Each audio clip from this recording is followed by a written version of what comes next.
Apakah nanti radio itu bisa jadi punya gerakan bersama untuk memboikot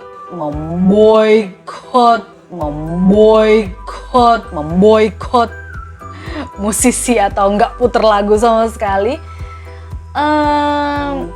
Dan ternyata ada sanksi-sanksi yang memang sangat menekan di situ. Sedangkan para pelaku bisnis radio merasa sangat.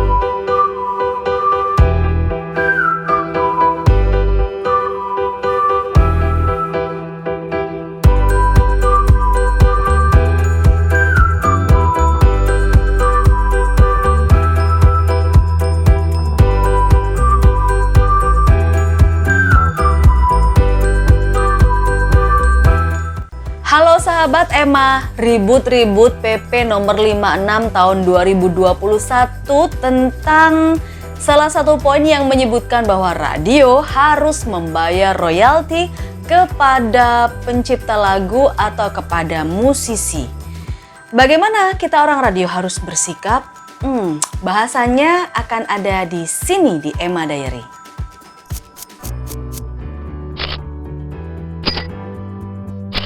Oke sahabat Emma, biar nggak terlalu berlama-lama juga ya membahas tentang ribut-ribut di PP nomor 56 tahun 2021 tentang pembayaran royalti kepada pencipta lagu atau penulis lagu atau kepada musisi. Kita akan bahas di sini dan banyak aspek sebenarnya yang akan saya angkat karena mulai dari reaksi dari orang radio, kemudian beberapa reaksi dari musisi atau pencipta lagu yang masing-masing linknya itu nanti kita akan taruh di kolom deskripsi. Jadi kamu yang pengen tahu bagaimana informasinya atau bagaimana pendapat mereka secara utuh, itu kamu bisa langsung cek saja link deskripsi di bawah ini. Oke? Baik, kalau kita ngomongin soal PP nomor 56 tahun 2021 yang baru diteken oleh Presiden Jokowi di tanggal 30 Maret kemarin, ini memang sempat membuat kita ribut, jadi ada sedikit pro kontra begitu ya, dari beberapa media, kemudian juga dari pemberitaan-pemberitaan yang beredar. Sebenarnya PP ini, sahabat Emma, itu merupakan turunan atau penjelasan dari peraturan pemerintah, dari undang-undang di tahun 2014 lalu, yaitu Undang-Undang nomor 28 tahun 2014 yang mengatur tentang hak cipta. Nah, di hak cipta itu atau di undang-undang itu kan sudah dijelaskan ya, begini, tapi kurang spesifik. Jadi akhirnya dibuatlah peraturan pemerintah yang lebih menjelaskan tentang karya cipta atau hak cipta, di mana beberapa poin atau beberapa lembaga-lembaga itu harus membayar royalti kepada pencipta lagu atau penulis lagu. Sebenarnya di salinan PP nomor 56 tahun 2021 ini banyak sekali yang dibahas, mulai dari restoran, hotel, kafe, kemudian yang berhubungan dengan konser, itu juga harus membayar royalti kepada penulis lagu. Tapi bagaimana bisa begitu dan apakah itu memang bisa diterapkan? Bagaimana pengawasan penerapannya itu yang kadang-kadang kita masih belum jelas. Inilah yang menjadi rancu di masyarakat kita. Apalagi dari sisi media online yang memang khusus untuk memframing itu atau mengambil angle berita itu dari sudut yang berbeda. Dari sudut yang benar-benar seperti, wah nggak bisa nih kayak begitu. Jadi semacam, kalau saya boleh bilang, ini pendapat saya pribadi ya, bukan pendapat orang lain atau dari tekanan-tekanan pihak lain. Tapi ini menurut pendapat saya pribadi, dari framing media online atau pemberitaan media, angle-angle yang diambil itu memang sepertinya ya mengarah ke penggiringan opini publik. Jadi penggiringan opini yang seperti apa, entahlah, tergantung dari netizen untuk menyikapi itu. Tapi pemberitaan itu atau framing itu akhirnya juga dikritisi dan juga mendapatkan reaksi dari baik itu musisi, bahkan juga secara khusus karena saya orang radio juga mendapatkan reaksi dari beberapa orang radio juga. Baik, ada salah satu forum diskusi yang nge-share informasi ini kepada anggotanya, kemudian menjadikan ini sebagai obrolan secara internal. Bagaimana kondisi radio di era sekarang ini yang sudah mulai agak berat untuk mendapatkan kepercayaan klien, untuk mendapatkan iklan. Istilahnya iklan agak seret ya untuk radio dan tidak semua radio bisa survive. Kemudian harus dibebani dengan aturan radio harus membayarkan royalti lagu kepada pencipta lagu ketika memutarnya di radio itu sendiri. Ada satu pernyataan musisi yang mendapatkan reaksi cukup rame nih di kalangan orang radio, diantaranya adalah reaksi yang disampaikan oleh Katon Bagaskara. Nah, Katon Bagaskara di Club Project ya. Jadi kalau kalian pengen tahu bagaimana pendapat utuhnya atau bagaimana reaksi dari Katon Bagaskara menjawab tentang PP nomor 56 tahun 2021 itu, linknya juga ada di bawah. Jadi kalian bisa langsung nonton secara langsung gimana reaksinya atau bagaimana pendapat dari Katon Bagaskara sendiri. Tapi di situ memang disebutkan bahwa Katon Bagaskara ini merasa bahwa radio itu tidak pernah membayar royalti sepeser pun kepada penulis lagu atau pencipta lagu sejak dulu sampai sekarang. Itu adalah statement dari Katon Bagaskara yang mendapatkan reaksi cukup keras, yang mendapatkan reaksi cukup lumayan ngeri dari para pelaku di industri radio. Ada yang berkomentar bahwa Katon Bagaskara ini kacang lupa kulitnya lah. Karena memang kalau di tahun 90 kita flashback lagi ya, di era-era Club Project waktu itu, memang radio adalah satu-satunya media yang membantu mempromosikan sebuah karya cipta atau sebuah lagu itu bisa menjadi banyak dikenal orang gitu. Di tahun itu atau di era itu. Nah, sehingga ada yang mengatakan bahwa Katon Bagaskara ini kacang lupa kulitnya seperti itu. Karena orang radio berpikir bahwa antara radio dengan penulis lagu atau pencipta lagu itu ada sebuah simbiosis mutualisme, saling membutuhkan dan saling menguntungkan. Pencipta lagu membutuhkan lagunya dikenal orang atau membutuhkan media promo sehingga radiolah salah satu media atau salah satu platform sekarang yang bisa jadi pilihan. Kemudian radio pun untuk program-programnya, untuk menghibur pendengarnya, itu juga membutuhkan salah satu kontennya adalah memutar lagu. Begitu. Jadi ada semacam simbiosis mutualisme yang sebenarnya tidak ada hitam di atas putih atau tidak bisa tertulis, bukan tersurat ya. Tapi seperti semacam tersirat, itu udah dari zaman dulu sampai sekarang. Sehingga ada yang mengatakan bahwa pernyataan Katon Bagaskara yang seperti itu seperti kacang lupa kulitnya. Kalau tidak ada radio, tidak mungkin di zaman 90 atau tahun 90-an itu lagu-lagunya Club Project dan lagu-lagunya Katon itu akan dikenal oleh masyarakat. Itu seperti itu ya. Kemudian ada juga yang sangat menyayangkan statementnya Katon Bagaskara yang mengatakan bahwa radio sama sekali tidak membayar royalti sepeser pun. Itu juga ada yang sangat disayangkan gitu ya. Kenapa harus ada pernyataan seperti itu? Karena bisa jadi nanti malam radio-radio banyak yang memboikot untuk tidak memutar lagunya Katon Bagaskara dan Club Project. Misalnya begitu untuk radio-radio yang masih memutarkan lagu-lagunya mereka sampai sekarang. Tapi kalau di era sekarang untuk melakukan hal itu menurut saya pun juga nggak bisa juga ya. Karena radio bukan lagi satu-satunya platform untuk mendengarkan sebuah lagu, untuk promo sebuah lagu, untuk memutarkan sebuah lagu. Tapi banyak platform, mulai dari YouTube yang sekarang ini kalian tonton, kemudian Spotify, kemudian Joox, bahkan film, sinetron, itu juga salah satu media juga kan, salah satu platform juga, di mana para musisi itu bisa mempromosikan lagu-lagu mereka gitu. Tapi apakah akan jadi seperti itu nantinya? Kemudian ada juga orang radio yang mengatakan, waduh kalau misalnya Katon Bagaskara punya reaksi seperti itu, mestinya kita pun juga harus punya sikap. Maksudnya orang-orang radio pun juga harus punya sikap ya, bahwa nantinya atau next ketika ada artis atau ketika ada musisi atau bahkan ketika label meminta untuk diputarkan lagunya di radio, justru nanti bisa-bisa malah radio juga akan meminta royalti juga, meminta bayaran atau menentukan nominal juga untuk bisa memutarkan lagu itu. Nah, itu kan juga menjadi sesuatu yang tidak jadi kondusif gitu ya, nggak jadi bagus juga akhirnya. Lalu setelah ngomongin soal pernyataan-pernyataan Katon Bagaskara yang seperti itu ya, oke kita coba. Dulu itu katanya,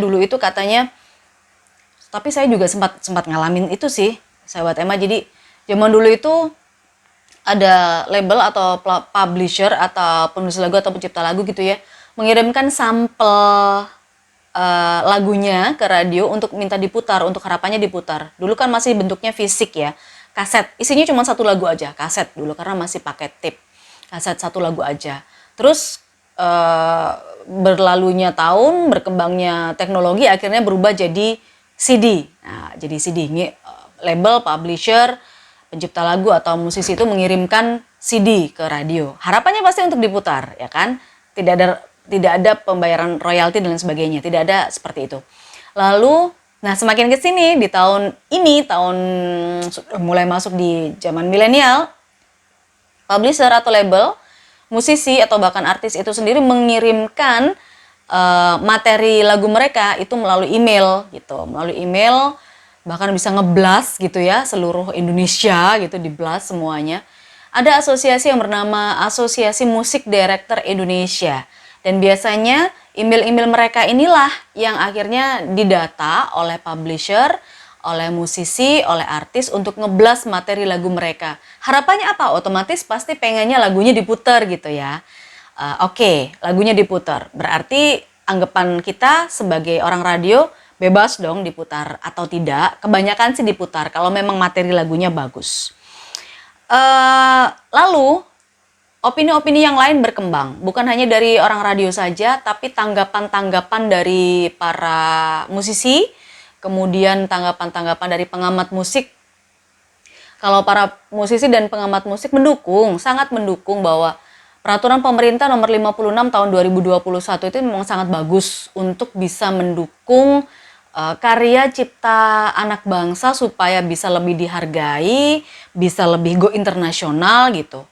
Kami orang radio pun juga sangat mendukung, juga pengennya seperti itu. Tetapi apabila itu dirasa memberatkan kami dari pihak radio, itulah yang mungkin menjadi background atau alasan dari teman-teman radio atau orang-orang di radio yang merasa keberatan untuk melakukan itu. Oke, kita coba flashback lagi atau kita tarik ulur lagi ke belakang. Baik, seperti ini. Sejak berdirinya Yayasan Karya Cipta Indonesia YKCI itu sekitar awal tahun 90-an ya, sampai tahun 2008, sebenarnya, nah ini yang patut digarisbawahi. Sebenarnya radio anggota yang tergabung dalam PRSSNI, Persatuan Radio Siaran Swasta Nasional Indonesia, itu membayar royalti musik ke YKCI tadi yang didirikan di awal tahun 90-an. Jadi sebenarnya kalau pernyataan dari Katon Bagaskara menyatakan bahwa seperti radio itu tidak membayar royalti sepeser pun atau dia tidak menerima royalti sepeser pun dari radio, menurut saya kok kurang tepat ya. Berarti harus ada cross check, ada miskom di sini, ada salah komunikasi.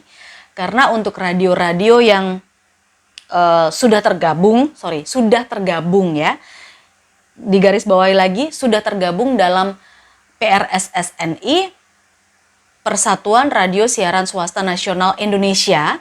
Ini selain dari beberapa senior radio, kemudian dari beberapa admin radio yang saya sempat tanya langsung, itu memang sudah dikolek atau sudah pembayaran untuk karya cipta atau royalti musik ke YKCI itu sudah dibayar kolektif ke PRSSNI. Nah, besarannya seberapa? Atau bagaimana menghitungnya? Karena kan kalau di radio itu kita bisa lihat bahwa bisa sampai ratusan ribu lagu ya, tergantung dari segmentasi atau mereka memainkan lagu yang seperti apa. Kalau di tempat saya puluhan ribu sampai ratusan, puluhan ribu sampai ratusan ribu lagu lah ya. Nah, bagaimana cara menghitungnya? Itu sebetulnya ada, tapi mungkin itulah yang tidak transparan atau tidak ada transparansi, belum ada transparansi.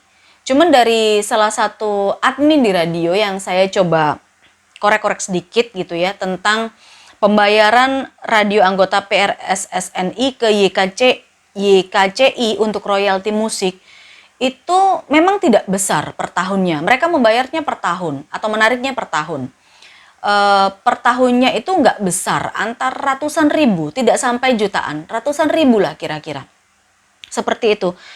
Tapi apakah dari pembayaran royalti musik ke PRSSNI itu kemudian tidak sampai ke pencipta lagu? Nah, itu kami para orang radio kurang memahami itu, kurang pengetahuan tentang itu karena memang mungkin tidak ada transparansi gitu ya. Tidak ada sosialisasi dan tidak ada transparansi. Itu untuk sudah meningkat ke manajemen ya. Berbeda kalau hanya penyiar biasa nggak bakalan tahu soal kalau anggota PRSSNI itu sudah membayar royalti musik ke YKCI seperti itu.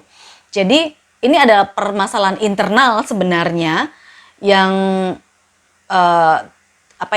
PRSSNI pun mungkin tidak pernah tahu juga bagaimana reporting atau bagaimana report dari YKCI itu untuk proses pembayaran sampai ke pencipta lagu. Tapi beberapa sekali lagi yang perlu digarisbawahi, beberapa senior yang ada di dunia radio itu mengatakan, apalagi mereka sudah ada di top manajemen, mengatakan bahwa anggota PRSN itu sudah membayar hak cipta atau royalti musik ke YKCI melalui PRSSNI per tahun, besarannya memang tidak sampai jutaan, hanya ratusan ribu. Seperti itu. Nah, pemanfaatannya seperti apa atau penghitungannya seperti apa itu yang kita masih belum dapat informasinya. Kira-kira seperti itu. Oke, itu tadi adalah salah satu pernyataan dari beberapa senior radio yang memang saya kutip, kemudian saya tanyakan langsung ke salah satu adminnya bahwa kita bayar kok untuk ke YKCI itu melalui PRSSNI, bagaimana reportingnya, bagaimana transparansinya itu yang belum kita paham. Kemudian ada beberapa respon juga dari beberapa musisi. Kemarin saya sempat cek juga bagaimana komen dari Pongki. Nah, ini saya suka banget nih kalau ngomongin soal Pongki ya, karena sangat update dan sangat jelas gitu. Jadi kalau menurut dari sisi musisi atau pencipta lagu itu sebetulnya mereka bisa mendapatkan uang dari beberapa cara atau dari beberapa rights dari beberapa hal untuk royalti. Yang pertama itu kalau nggak salah kemarin namanya mechanical royalty. Nah, mechanical royalty itu adalah yang berhubungan dengan fisik. Berhubungan dengan fisik itu misalnya kayak mereka jual CD kayak gitu, terus mereka seperti jual di Spotify mungkin kayak gitu ya, pokoknya yang berupa fisik lah seperti itu. Kemudian ada juga yang namanya performing rights, kemudian ada technical rights dan apa sih saya agak lupa. Nanti linknya saya kasih di bawah. Kalian bisa nonton sendiri bagaimana penjelasan dari Pongki Barata tentang ini dari sisi musisi. Jadi yang disoroti oleh Pongki Barata soal radio. Nah, soal radio itu adalah masuk di performing rights. Di mana itu juga akan masuk di ranah konser, akan masuk di ranah kafe, di hotel, di restoran, kayak gitu. Itu masuknya di, kalau nggak salah di performing rights gitu ya. Nah, dari performing rights itu pun juga ada aturan-aturan. Aturan-aturannya itu sudah di-share atau ada di satu lembaga yang namanya Lembaga Manajemen Kolektif, LMK namanya. Kalau tidak salah ya, LMKN. Nah, LMKN itu terdiri dari LMK atau ada anak cabangnya. Dia nggak berdiri sendiri, tapi itu adalah lembaga besar yang menaungi beberapa lembaga untuk narik royalti atau hak cipta dari mereka-mereka yang sudah ditargetkan gitu.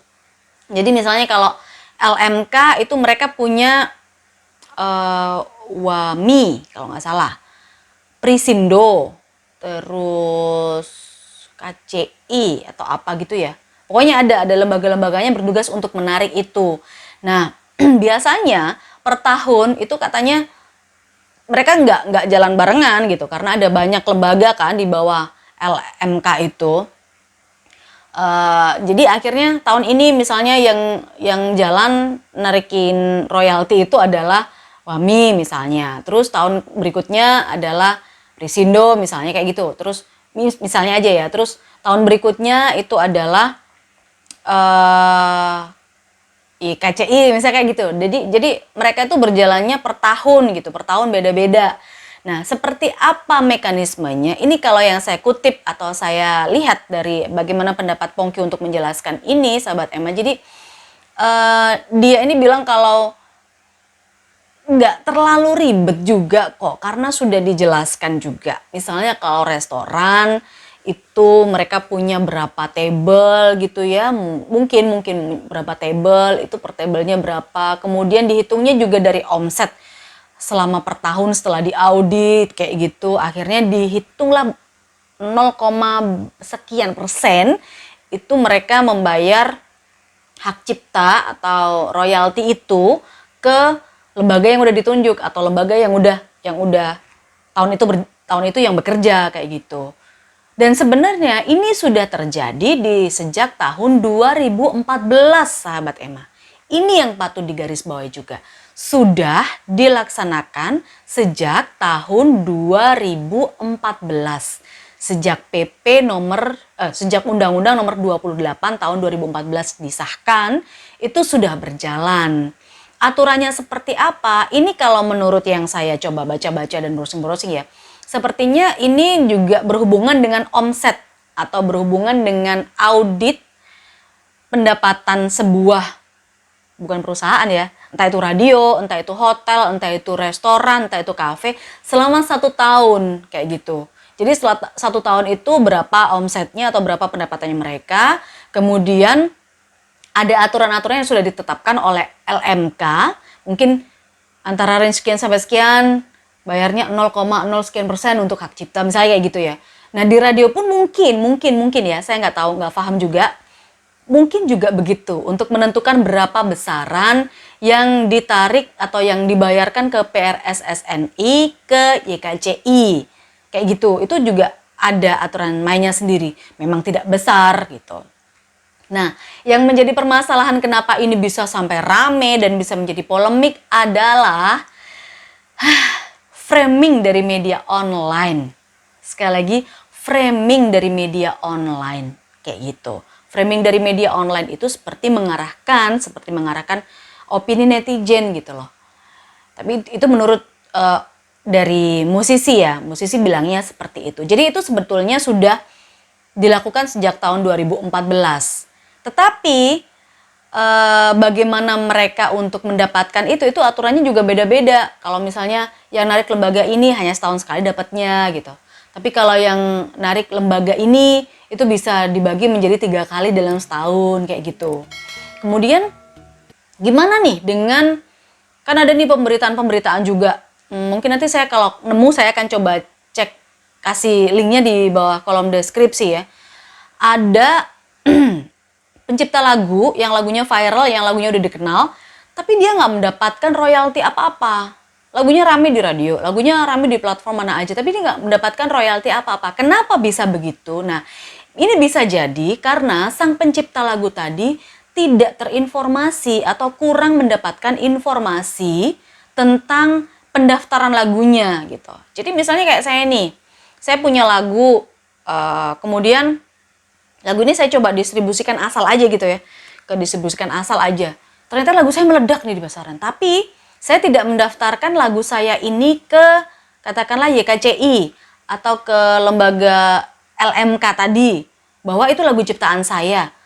Ya itu tidak akan dihitung, maksudnya itu tidak akan, royaltinya tidak akan jatuh ke saya meskipun lagu itu meledak di mana-mana. Karena apa? Karena LMK sendiri tidak punya data bahwa lagu itu diciptakan sama siapa kayak gitu. Akhirnya ada pemberitaan-pemberitaan yang pencipta lagu tidak mendapatkan royalti bla bla bla bla bla bla. Nah, sebenarnya ini masalah komunikasi aja sih. Seandainya pun ada pencipta lagu yang sudah mendaftarkan lagunya kemudian merasa tidak mendapatkan royalti, khususnya dari radio ya, padahal radio kalau untuk yang tergabung di PRSSSNI itu membayar. Nah, itu sebenarnya miskom, masalah internal aja. Jadi gimana ya, komunikasinya aja kayak gitu, gimana mekanismenya aja yang memang tidak atau belum ada transparansi atau sosialisasi. Baik.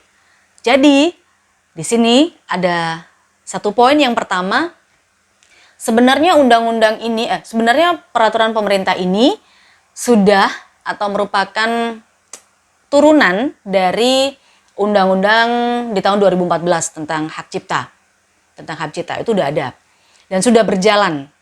Mereka-mereka yang seperti hotel, seperti restoran, seperti radio itu sudah membayar ke lembaga yang memang ditunjuk dengan aturan prosentasenya itu udah ada diatur oleh LMK tadi. Jadi sudah membayar. Kemudian kenapa bisa jadi ribut? Saya mengatakan itu adalah framing, angle yang di-share oleh media bahwa ini seperti hal baru, padahal tidak. Menjadi hal baru ketika kurang informasi atau ketidaktahuan dari orang radio atau pelaku usaha bahwa itu ada aturannya. Atau memang dia tidak pernah melakukan itu. Jadi menjadi ribut akhirnya, menjadi ribut-ribut. Kemudian radio tidak pernah membayar royalti, yang digaris bawahi. Radio tidak pernah membayar royalti. Sekali lagi untuk yang di PRSSNI, kemudian yang berhubungan dengan JKCI, itu sudah ada aturannya. Berikutnya adalah bagaimana, nah radio lagi nih, radio yang tidak tergabung dalam anggota PRSSNI. Ini agak susah sih dijelaskannya ya. Saya agak berat juga ngomong ini karena radio di Indonesia itu ada banyak banget dan tidak semua radio itu tergabung dalam organisasi ini gitu. Kenapa begitu? Jangan tanya kepada saya kurang paham soal itu. Tapi karena kebetulan saya ada di daerah dan aktivitas saya di kota besar. Gimana? Jadi saya bisa mengamatinya dari kota besar dan juga di radio daerah. Kalau di kota besar oke lah, sudah banyak yang tergabung di PRSNI gitu ya. Tapi kalau di radio daerah sekali lagi tidak banyak atau hanya segelintir saja yang tergabung dalam PRSSNI. Perlu diketahui juga bahwa radio di daerah itu sangat menjamur. Mulai dari radio swasta, radio komunitas, kemudian bukan radio komunitas lagi sih ya, radio yang memang kurang jelas secara perizinan. Itu pun juga menjamur di daerah. Bagaimana dengan mereka?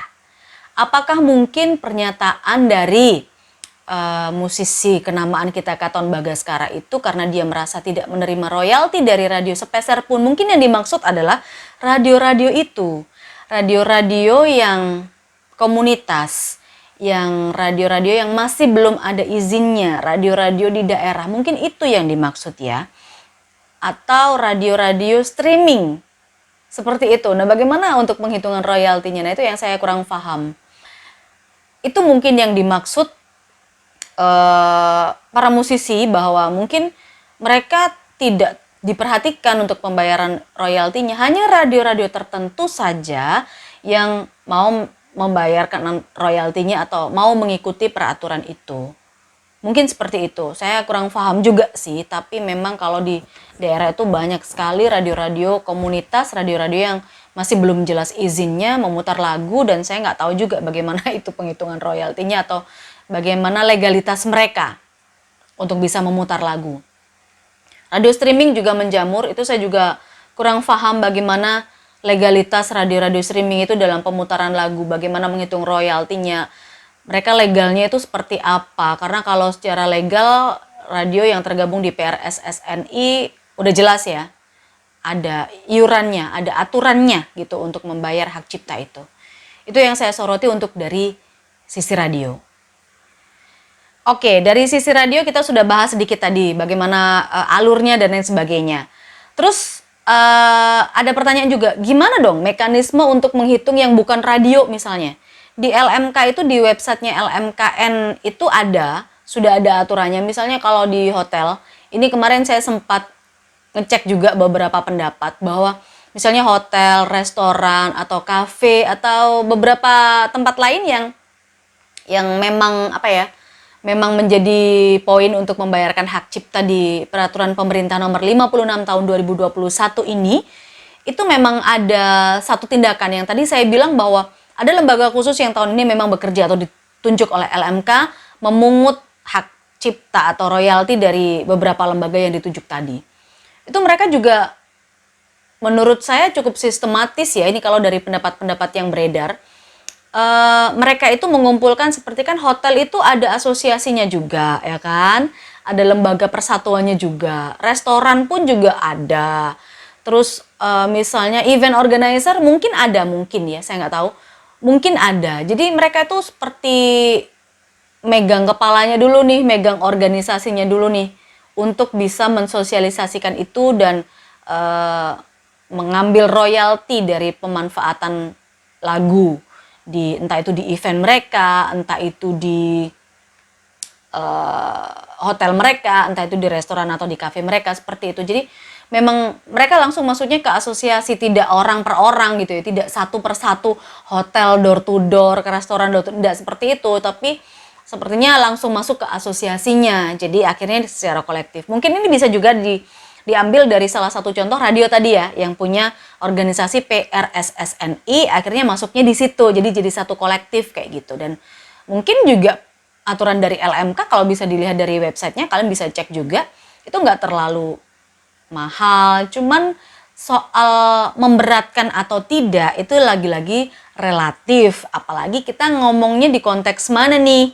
Kalau beberapa tahun yang lalu mungkin memang tidak memberatkan, tapi kalau di saat ini atau 2 tahun ini, nggak tahu, atau tahun ke depan kita nggak tahu lah ya, itu bisa memberatkan. Kenapa? Karena kan momennya pandemi ya kan, semuanya serba sulit gitu.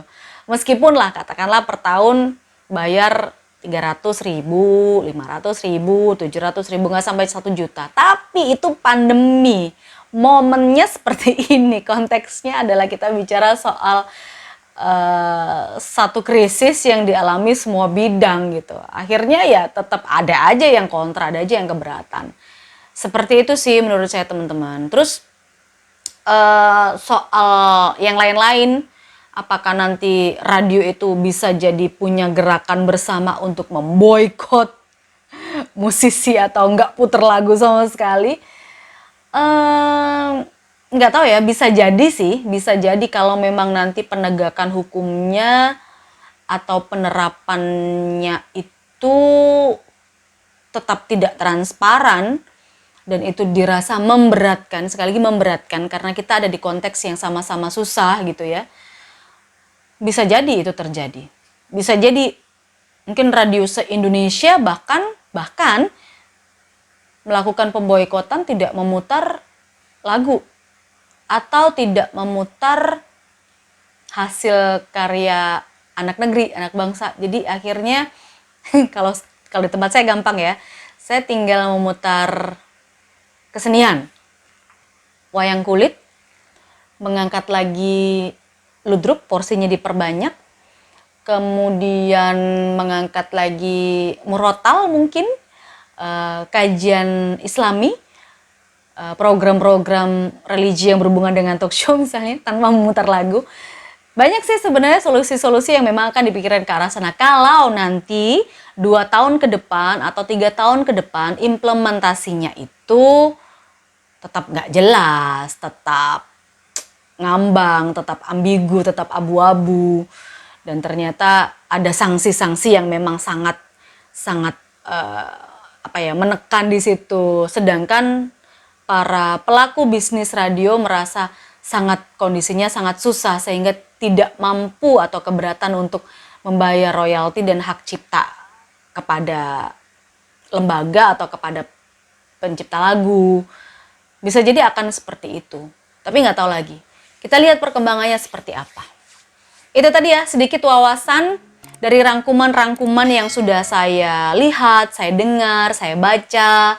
Saya coba bukan meneliti sih, tapi lebih ke sharing kayak gitu. Dan saya berikan kepada kamu juga supaya bisa sama-sama tahu. Kalau misalnya ada beberapa pernyataan saya yang mungkin perlu dikoreksi atau mungkin ada tambahan nih dari kalian, para viewer saya, yang lebih paham atau lebih tahu, silakan bisa komen di kolom komentar ya. Kita bisa diskusi, kita bisa ngobrol tentang radio. Oke, cukuplah bahasan kita tentang PP nomor 56 tahun 2021 yang sempat bikin heboh. Sempat bikin rame dunia sosial media, WhatsApp group, dan lain-lain yang berhubungan dengan orang radio. Oke, thank you for watching. Thank you for listening. Sampai ketemu di video selanjutnya di Emma Diary.